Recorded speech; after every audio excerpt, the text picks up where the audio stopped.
holds a seat on the board of directors and executive. Really, still?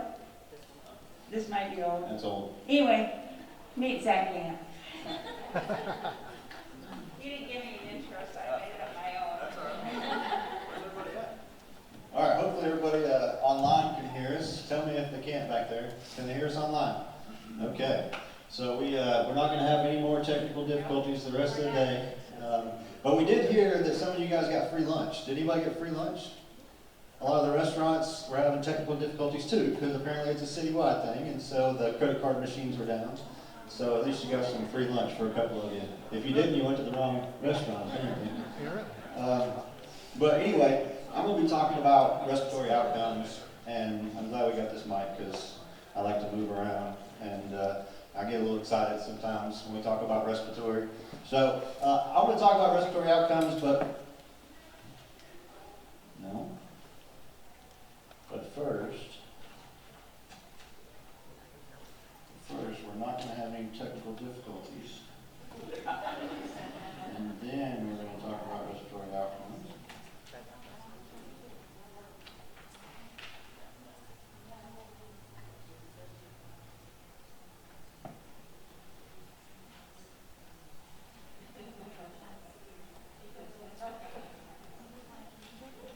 Okay. All right.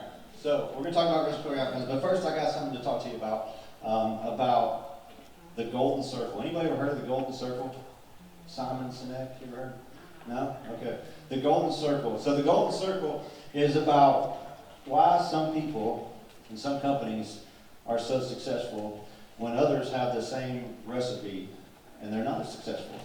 And so the golden circle is a really interesting way to look at it. But if you think about companies like Apple. Continuous, effortless, inspiring. In progress. It is breath that moves us through life. We're going to get started. Not having any technical difficulties, just like I said.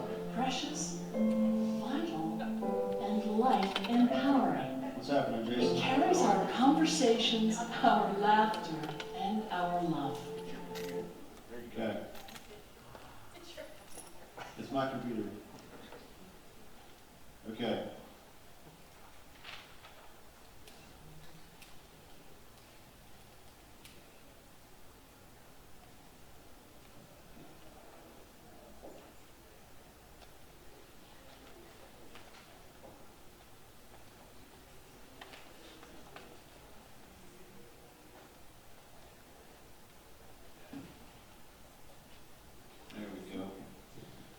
Saying the golden circle. Okay, so why are companies like Apple so successful? Like Apple they got the same talent, they got the same people, they've got the same resources as every other company, right? But Apple's been super successful. And then you think about Martin Luther King. How did Martin Luther King do what he did and get a couple 100,000 people to come to Washington? How did he create the movement, the civil rights movement? He was not that much different than all the other people that were helping him at the time, but he did something totally different because he came about it a different way. And then you think about the Wright Brothers. The Wright Brothers, the first guys to fly. Those guys, they were the first ones to fly. They didn't have any of the right recipes to be successful in the first manned flight.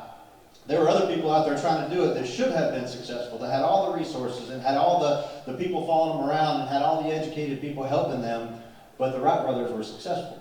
And so there's a reason for it. Simon Sinek talks about this, that it's the way that they go about their lives, the way that they approach their lives, the way that they approach their passion. And so all of us, as respiratory therapists, how many of you guys got into respiratory therapy for the money? Nobody? Oh, one, okay. So now might be a good time to get in for the money if you like traveling, right? But not many of us got into it for the money. We got into it because we cared about people, right? We cared that we wanted to make a difference. How many people got into respiratory because you really wanted to make a difference? How many of you guys had a loved one that was sick that drove you to get into respiratory? That's the story, right? That's why we all get into the business. And so we all get in for a reason because we're passionate about it. But then over the years, how many times do we get to a point where we lose that passion? We work around people that are negative. We work in environments that are negative. We realize that maybe when we get out of school, like for me, I told you the story about my dad earlier. I thought respiratory therapists were like, you know, way above astronauts. And so I had a rude awakening whenever I got into the hospital and I started working in respiratory. And so it's frozen up on us.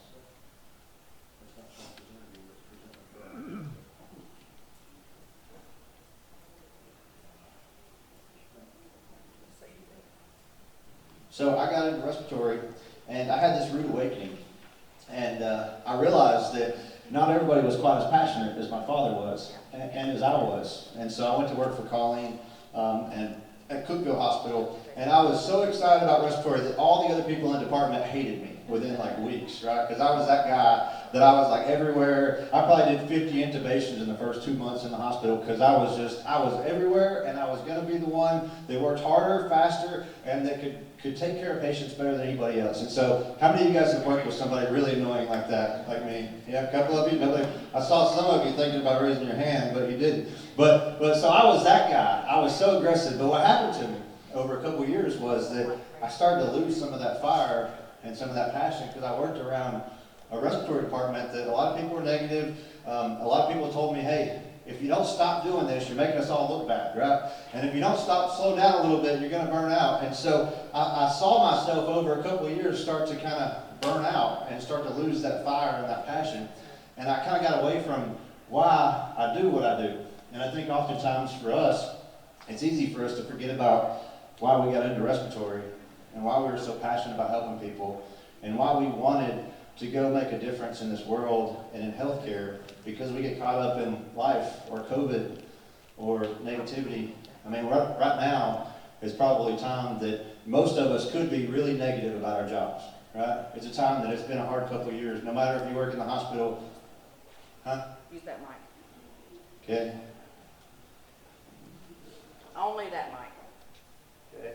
For the rest of the day. No technical difficulties. Thank you very much. Yeah. Okay. I'm just going to run around in circles up here while I'm on this mic, I guess. But anyway, so I was excited about it, and I lost that excitement. And I realized over the years that at different points in my career, I've lost my passion in some ways, and I've had to go back and reconnect with, why did I get into this business? And why do I really want to make a difference? And how can I do that? And so it's really about, most of us operate, does it still work? Did you turn the other mic off? I did. Yes. No? Okay. Most of us operate from the outside in. So we know what we do. Most companies operate this way. They know what they do. Most of them know how they do it, but they don't know the why. And so the difference in those companies that I talked about, in companies like Apple, is that everything they do is about their passion. It's about their why. If you hear a sales pitch from most computer companies, it's, hey, we make great computers, they're beautifully designed, and they do all these awesome things, you should buy one. But if you listen to a sales pitch from Apple, it's the opposite. It starts with the why. It's, we believe in a whole different world, right? We believe that we don't have to do things the way we've always done them. We believe that we can push the status quo. And how are we going to do it? We're going to make beautiful computers that do all these awesome things that can give you the power of the world in your fingertips. Do you want to buy one? So their sales pitch is totally opposite. And it's because they start with the why. Same thing with with Martin Luther King. Martin Luther King, he started with the why. He was so passionate about what he did, even though there were hundreds, thousands of other people at the same time trying to do the same thing as Martin Luther King Jr.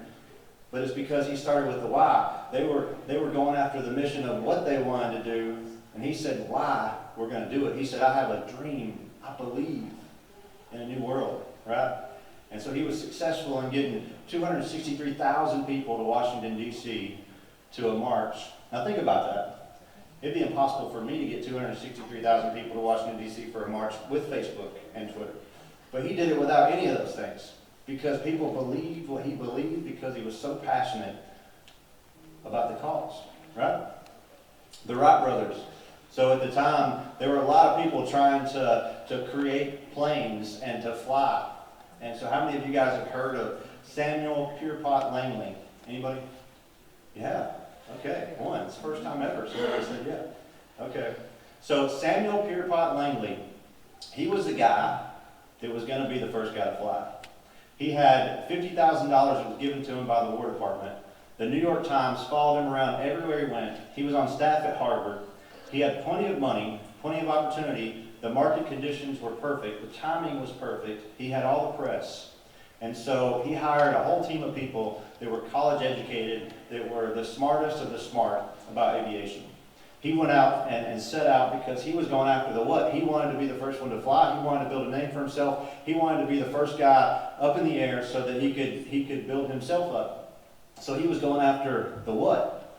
But the Wright Brothers, they had no money. They supported their hobby of trying to fly through their bicycle shop. But what they had was, they had a whole team of people. Progress. Are we still streaming? Okay. So they had a whole team of people that followed them because they believed in their vision and because they believed in their dream. And so most of them didn't get paid. The Wright Brothers, every day when they took off to go fly, they took 5 sets of parts with them because that's how many times they crashed every day before they came home from dinner. Now, I don't know about you guys, but thinking about that sounds a little crazy to me. Like, let's take 5 extra parts because we're going to crash the plane 5 times before dinner every day. But the New York Times didn't follow them around anywhere. They had none of the right market conditions. They had no money, but they had a belief that they could change the world. They had a belief that if they could fly, that it would change, it would revolutionize the whole world. And so the Wright Brothers went out and people followed them because of their vision and because they believed what they believed. And I can relate to some of that because I'll tell you that a lot of the people that have worked for me over the years, they worked for me for half of what they made at their previous jobs. Some of them are sitting in this room that have worked with me and followed the dreams and the visions because they believe what I believe and they believe that we could change the world. And so over the years, people that have worked on my team are not people that I could pay what they're worth, but it's people that have the same like-mindedness in me. And so when you think about why you do what you do, and how does this all relate to respiratory? Well, it really does, because a lot of us have probably lost some of that passion. And for me, over the years, I've had to reconnect with, why did I start doing this? And why do I keep doing this? How can we change the world still? Whether it's in your department, whether it's in the company you work for, whether it's the entire industry, whatever it is, you can change the world for your patients. You can change the world for your department. Doesn't matter how much negativity is there. It doesn't matter how many bad things are happening there now. You can change it. Just you. Because people will follow passion. More people buy things from me over the years because of the passion that I have, not because of the products that I sell. Because I'm so passionate about respiratory therapy. I'm so passionate about what we do. I'm so passionate about patients that people will follow me. People will buy things from me because of my passion. Even though I'm a hick from Tennessee, doesn't matter where I'm at, people can see the passion when I speak. And so, much like these guys, passion is what it's all about. It's the why we do what we do. So I ask you,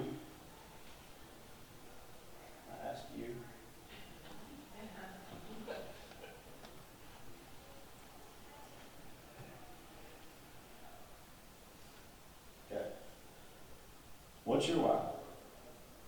Have you lost it?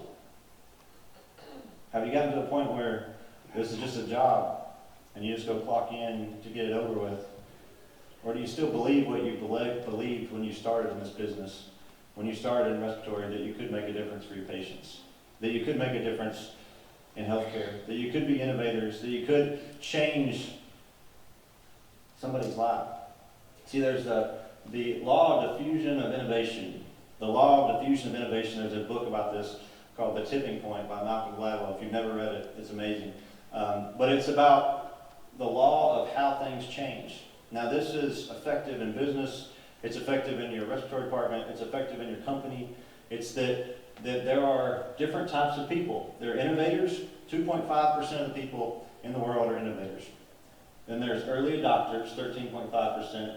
The early majority, the late majority, and the laggards. Now, the laggards are the ones that only buy smartphones because they can't find flip phones anymore. I'm sorry if you have a flip phone, and I'm not talking about you. But those are the guys that aren't going to change until the rest of the world makes them change, right? But the innovators obviously innovate. The early adopters are the ones that change first.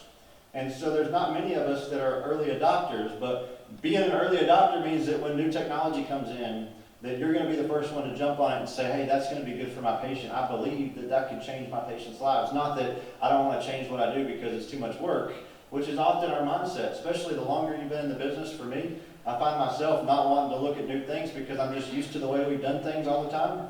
And just because we've done it for so many years that way doesn't mean it's the right way to do it, right? So the law of diffusion of innovation says that you've got to reach a tipping point. Now this is effective when you think about your company or your organization, your respiratory department.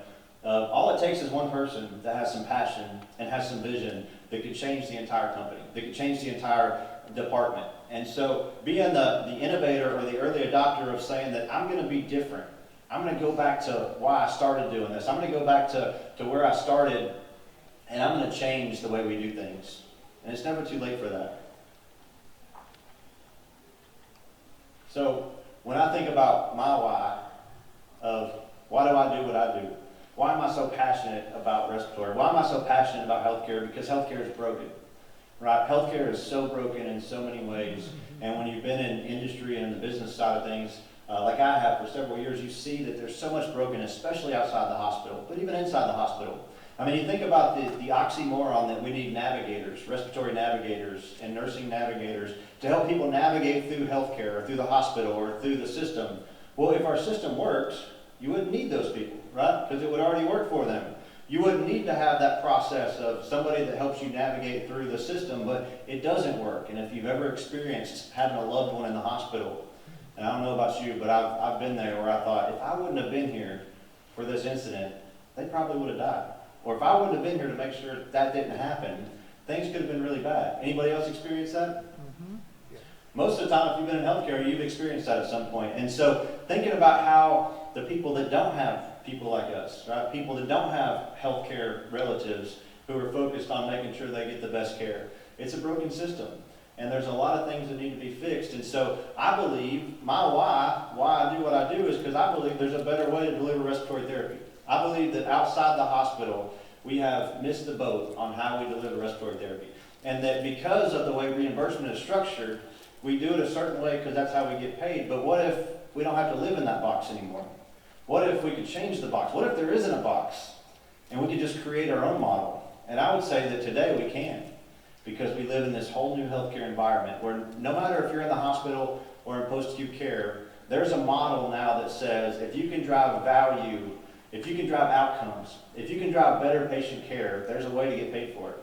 And we've figured out a lot of different ways to get paid for these models, but no matter where you're at in the healthcare environment, there's a way to get paid for better outcomes, which means there's a way to get paid for better respiratory care. Which means now, for the first time ever, we have opportunities to get paid for respiratory therapists in physicians' offices, in the home, in nursing homes, everywhere you could imagine. Even in places through telemedicine. You know, there's a lot of companies out there doing respiratory telemedicine. The evolution of what's happening in respiratory care right now should be exciting to all of us. And it should also be a way that we look at, hey, we don't have to fit in this reimbursement box anymore. We don't have to think about things the way we've always thought about them. We can change everything because now the environment is prime. The market conditions are perfect to be an innovator. It's perfect to be an early adopter and to change the way that we've done things for so many years. So let me just show you some of that, some of the stuff that we've done and kind of how we've been focused on how do we change the respiratory world in the home. And so this is looking at one state. So we go from state to state, from insurance company to insurance company, and we work with them on what is your COPD spending. And so what we've proven over the years is that if we put a respiratory therapist in the home managing COPD patients, we can reduce spending by at least 50%. And so if you do the real simple math, this is one state's Medicaid system that we're working with right now. And so this was year-over-year spending for COPD primary diagnosis. This is only the Medicaid population for one state. So $500 million in spending in 2018. 2019, almost $600 million in spending just for the Medicaid population. Isn't that crazy? That's a lot of money for one state. And then with COVID going on, we saw that drop to 537. This is the number of members that we're talking about. So this is 2018, 2019, and then 2020. And so you can see that the spending is going up drastically pre-COVID. And during COVID, data is not real good because everything is coded different and there's a lot of discrepancies. So we look at pre-COVID data. But if you look at this and you think about that, it's grown by almost $100 million in 1 year. Now, if you think about that statement I said a minute ago, putting respiratory therapists in the home, we could reduce that by 50%. So if you think about a model where respiratory therapists are now managing patients in the home, you go to the insurance company and we say, hey, look, I can take this $600 million in spending and I can cut it down to $300 million. All you gotta do is put some RTs in the home. Now, who wouldn't buy that? And that's what we say to insurance companies all the time is, if you see $50 million sitting on the ground, would you pick it up? And the answer is always yes. Okay, well, I'm telling you, if you put respiratory therapists in the home, we can do this for you. And we've proven it time and time again. And so we don't get paid a fee for service for any of this. We go in and convince the insurance companies. We do the same thing in nursing homes and hospitals. We go in and convince them, hey, if you pay for RTs in the home, we can create this savings for you. We can reduce your readmissions. And so if you start to think about these models that are out there now there's this opportunity that says, hey, there really isn't a box, because now I can go sell to anybody the idea of putting respiratory therapists in any environment, and I can make a way to pay for it through outcomes, better care, and by better quality. So if you think about that from a DME home care perspective, traditionally home care companies have been really focused on equipment, right? That's how they get paid. And so reimbursement in the United States structures how we operate in healthcare. It shouldn't be that way. We should operate in healthcare the way we need to operate to take care of patients. But reimbursement has always kind of dictated how we take care of patients, because we can only do what we can get paid for. And you've probably all heard that statement made before. And so in the DME world, if you only get paid a little bit of money for oxygen or for a nebulizer, then there's no way to put a respiratory therapist out, right? We hear that all the time.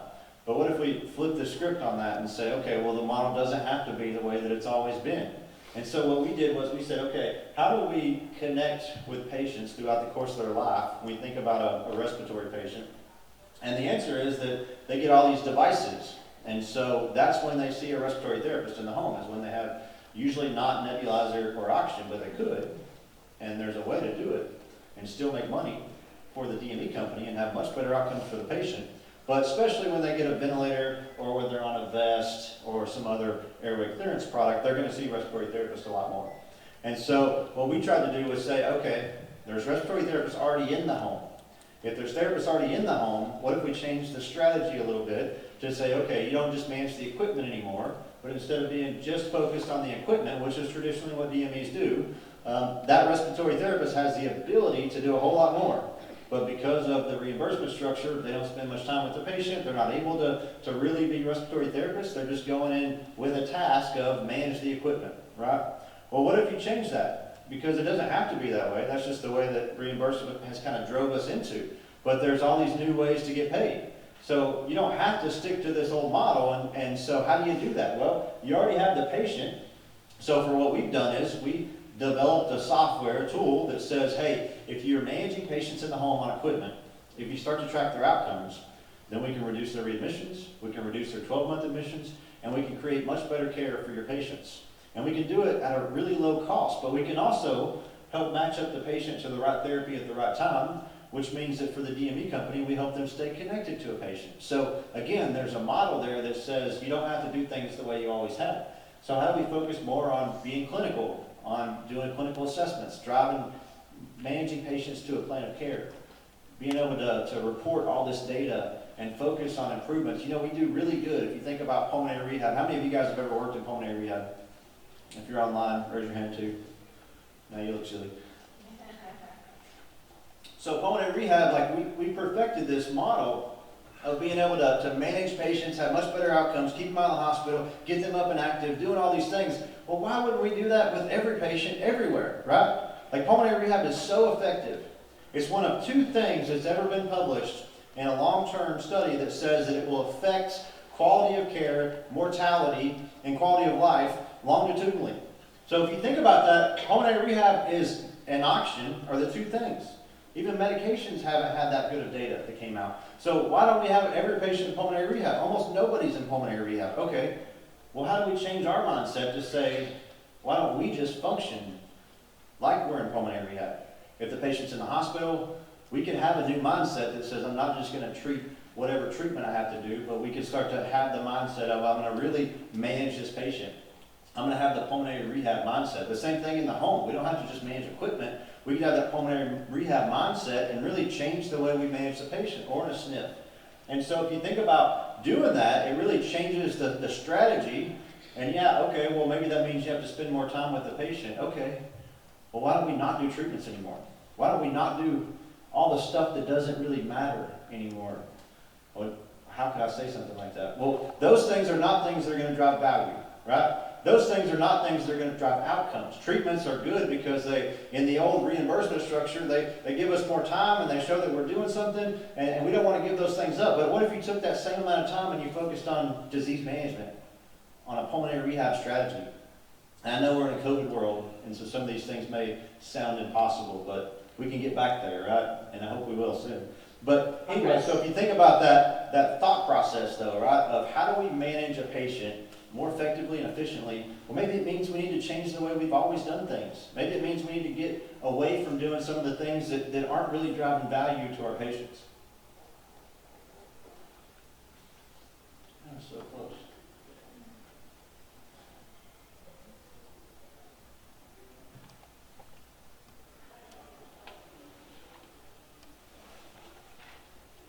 Okay. So, the way that we handle that, and the thing that we've done is we said, okay, what does evidence-based medicine say, and how do we drive evidence-based medicine for COPD populations? I think I went too far. And so how do we become more about patients and a holistic approach and not just about equipment? How do we start to change the strategy of what DME companies do in the home? And so we partner with DME companies all across the country, home care companies, to help them change their strategy. And so the interesting thing about this is, 3 years ago, I couldn't find anybody that would partner with us, hardly anybody, like a couple companies that would partner with us to go do clinical outcomes in the home. It was almost unheard of. Now, we're in 47 states, so we're all across the country. We've got companies all over the place. All the major companies are starting to say, hey, this is the future. Respiratory outcomes are the future. So the timing right now is so perfect for respiratory therapists outside the hospital. And maybe you've heard horror stories about DME or heard horror stories about the home. But I tell you that the market is changing, things are changing, and companies are starting to become innovators. The early adopters are jumping on board now. Here pretty soon we're going to see across the country, respiratory therapists will be the key part of what happens in the home. Not just what happens on a ventilator patient, but across the board. And so I believe that's happening. We have this dream that we're going to be able to get to every company out there, and we're going to change the entire industry. And I believe it's going to happen, and we're seeing that start to come to fruition. And we're doing it because we're focused on taking care of patients, right? You know, I call it my dad joked about this all the time, about the Wizard of Oz effect. You ever watch the Wizard of Oz? And the little guy's behind the curtain, and everybody thinks he's like big and bad, and then they pull back the curtain, and it's just a little guy. And so some of the stuff that we've done over the years, it's like, there's no silver bullet in what we're doing. We're just doing really good respiratory care. That's it. We just took all the evidence and said, okay, if you do it this way, you're always going to create the result. And so there's no secret sauce there. It's just, if you do it the right way, and you have a systematic approach, just like protocols in the hospital, just like respiratory-driven protocols in the SNF, when you have the right protocol and the right process, and you standardize it, and you make this systematic approach, then you can create outcomes across the board. And so that's all we've really done, is said, how do we take all these things and put them into a package that now we can give to a respiratory therapist, and they can go change a patient's life, whether they're a great respiratory therapist, an average respiratory therapist, or maybe not so good respiratory therapist, because they're all following the same process, the same protocol that says, we're going to do this when this happens. Don't take away clinical judgment, but create the process that says, how do we make change? How do we affect change? And so that's what we've done. Now we've also started to bring in all these virtual components, especially in the last couple of years, that now technology is so far advanced. Most of us, we see ventilators and we see devices at these shows, but the other technology out there is so far advanced. I'll tell you about some of that here in a second. How much time do I have?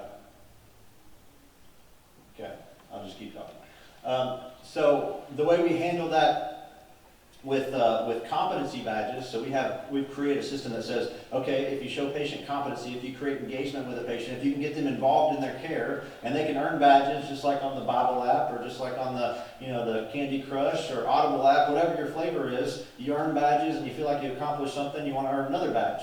So we do the same thing with patients. We gamify it for the patient. They earn badges, competency badges that say, hey, they've got the right medication. They know how to use it. They know what to do with it. They know which one's a rescue med, which one's a maintenance med. Really simple things that most patients don't know.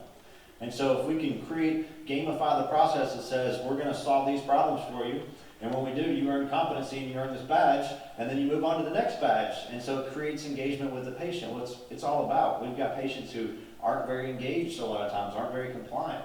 But we believe that non-compliance is really a bad word, because if we engage with them the right way, most of the time we can get them compliant. It's just trying to figure out how to engage with them the right way and putting in the effort to build the relationship.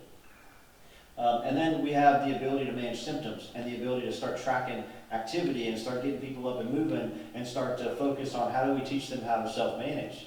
And so if you do these few things on top of providing oxygen or providing ventilation, providing DME, then you create outcomes. Reduction of readmissions by 50% or more across the board. And all it takes is the same person that's already in the home, the respiratory therapist, just changing their mindset a little bit. So, let me skip a couple here. The couple of things, we just published a few abstracts in CHEST about this process and said, okay, if we took the HME industry, the home care industry, and we look at across the board by using a systematic approach, using software to drive outcomes, and having this gold standard that says we're going to use evidence-based medicine to drive what we do, well, what can the outcomes be? And so we published 3 abstracts back in October last month. The first one looked at medication management, and so this one was, how do we improve medication management to the COPD Gold Guidelines? Now, how well could we do just by using software to see if somebody's on the right medication, and then use the respiratory therapist to engage the patient to get them on the right medication, which means we've got to have a conversation with the doc and with the patient, and we got to figure out, what medicines should they be on, and get them on those meds. Pretty simple process, right? But if you don't know what their spirometry is, and you don't know what any of their medical history is, then we don't know what stage of COPD they have, so we don't know what meds they should be on. So there's this whole process that has to happen. So you got to create the systematic process that says, how do we understand those things in the home, so that then we can create a model that says, okay, when this happens, we got to get them on the right medication.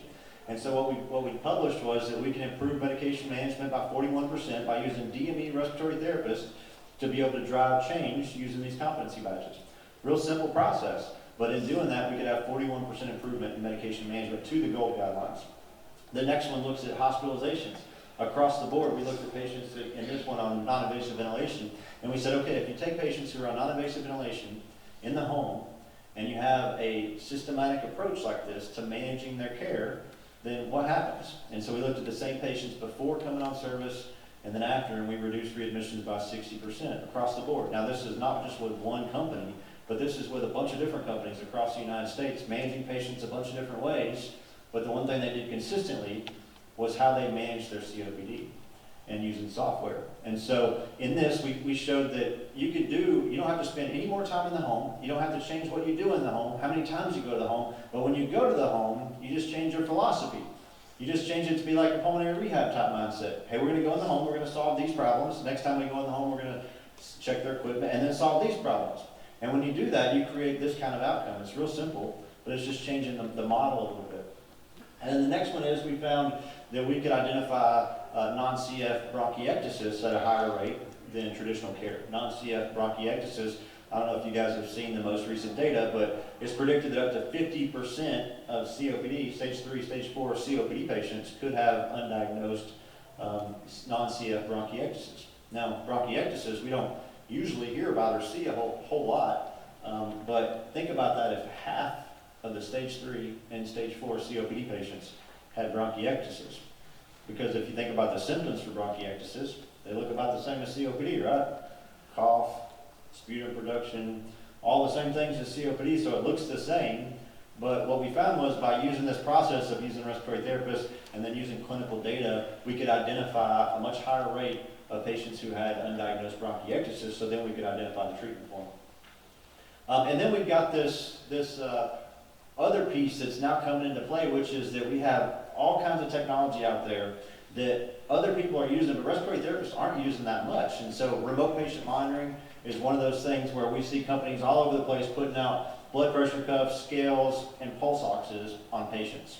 Now I'll tell you, if you put out a blood pressure cuff, scale, or a pulse ox on a COPD patient, it will give you crap data and it won't tell you anything about the patient. Because what are those things going to tell us about a COPD patient? And so I believe that these traditional RPM models they might work for CHF, for cardiac patients, but they're not going to work for respiratory patients because respiratory patients are so different. Knowing a saturation once a day is not going to tell me anything about my COPD patient, right? It's not going to tell me that they're getting worse or that they're starting to decline. And so then you've got these other types of remote patient monitoring devices that are now coming around, like ones that track respiratory rate. And so we can start to see, Spire is one of those that we're working with, we can start to see an exacerbation of COPD 6 or 7 days before it happens, just by looking at trends in respiratory rate. So if you look at deviations in their respiratory rate, then we can start to see that if it deviates by a certain percentage, then it means they're starting to have an exacerbation. And so you think about if you put that respiratory therapist managing patients in the home or in a SNF, and you put this information in their hands that says, okay, well now I can start to identify exacerbations before they ever happen. So now I can predict the future. We see the same thing with heart rate. Another one we don't think about, but if you're tracking real-time heart rate, just at night, nocturnal heart rate, by deviations in heart rate, there's some stuff that just came out recently, some studies that say we can predict an exacerbation 5 to 6 days before it happens by deviations in heart rate. Now, doesn't that sound crazy? But it's pretty cool that we can start to predict the future with some of this data. And this sensor is one that actually goes inside of a patient's underwear or inside their bra. So it's a passive sensor. They wear it all the time. You put it inside of all their underwear that they own or inside of their bra, and it tracks respiratory rate, steps. And so we can start to see that data while they're sleeping and while they're up moving around, and they never have to put on a pulse ox. They never have to put anything on. So if you think about what that could do, and then you've got remote therapy monitoring. And so remote therapy monitoring are some new codes that are coming out this year. They're about to publish the rates for those. Remote therapy monitoring says that we can track the effectiveness of therapy in the home. The example that they use is that an asthmatic patient who's using their inhaler, if we could track how many puffs they took, which there are devices to do that, you could also track other things that are happening with their symptoms while they take those puffs, and there's apps that do that as well. And so there's the ability to start monitoring how effective is the therapy. And so another one is CPAP, ventilation. And so all those things you can start to bill for those codes, physicians can. Now if you think about these models though, now you've got respiratory therapists managing patients in the home. We connect to this kind of data. We can connect the physicians to this kind of data. Well, all of a sudden now there's all kinds of models that say, now we can get paid to do respiratory care in the home. Now we can get paid to monitor patients in the home. So now there's a whole different, again, there's not a box anymore. We don't have to worry about reimbursement. We can create respiratory therapy models around these new types of devices that change everything. And then we have these telerespiratory models. Anybody ever heard the term telerespiratory care?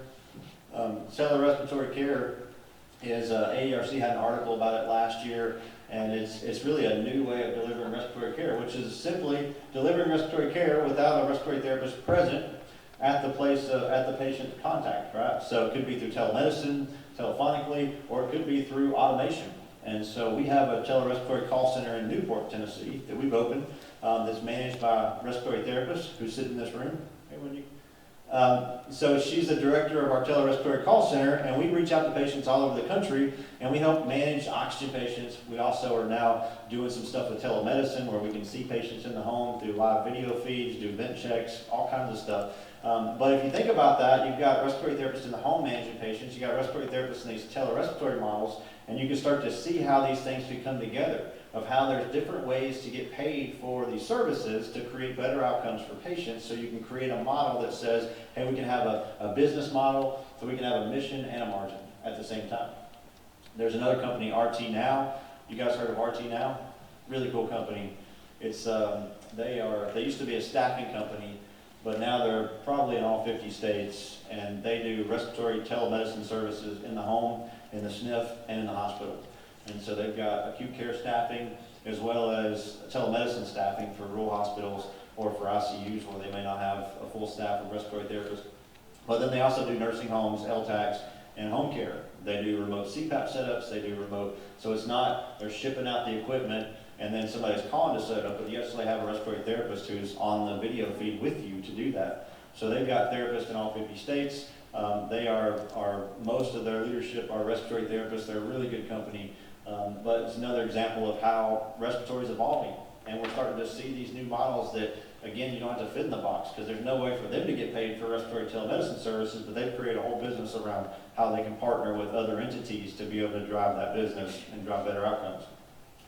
And then, like I said, we've got a telerespiratory call center. But if you start to think about all of this and how the respiratory therapist can play a part in this future model, well, you got all these technologies that now can give us data about our patients so we can start to predict the future. You've got technologies where we can see real-time data in the home to see what's happening, even with COVID patients. You know, they have COVID kits that Massimo has that we can start to track patients in real time, every parameter that we want. So there's all this capability of what we can do from a respiratory standpoint in the home right now.